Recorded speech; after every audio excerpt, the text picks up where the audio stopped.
Hi everyone, it's Jim Filippi coming to you from the Filippi Law Firm. Today I want to talk to you about the difference between a will and estate planning. So you likely have been told by someone, or you've seen it on the internet, that it's wise to have a will done. And when you've done some of your research, you've probably seen the term estate planning pop up quite often. And now you're confused between what a will is and what an estate plan is. Frankly, a will is just part of an estate plan. When we talk about doing a comprehensive estate plan, we're talking about a multitude of different things. We've done videos on that in the past, so I encourage you to go to our video link to ensure that you have that education there as well. But when it comes to a will, the will just addresses one thing.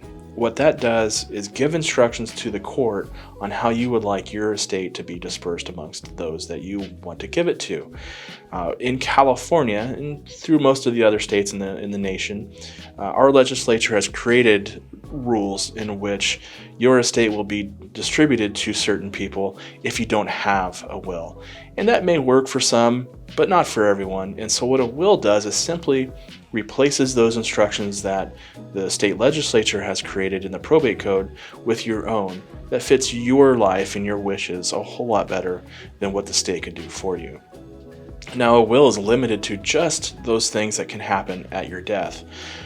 In law school, we say that the will speaks at your death only, and it doesn't have any real effect during your lifetime because it's your death that is the triggering event that makes that document something that actually can be used for legal purposes. Whereas as an estate plan, we use the trust in a lot of situations and deal with what happens also when you become ill or incapacitated and having someone step into your shoes to help manage your affairs. And again, we've addressed that in other videos, so I encourage you to look out for that one as well to understand how an estate plan can deal with those issues. But an estate plan is different from a will because an estate plan addresses all issues, not just what happens when you die, but also what happens to you during your lifetime. So I hope that helps in some of that confusion, but of course, feel free to reach out to us if you have any questions. Hope you have a great day, and I look forward to seeing you in our next video. Take care.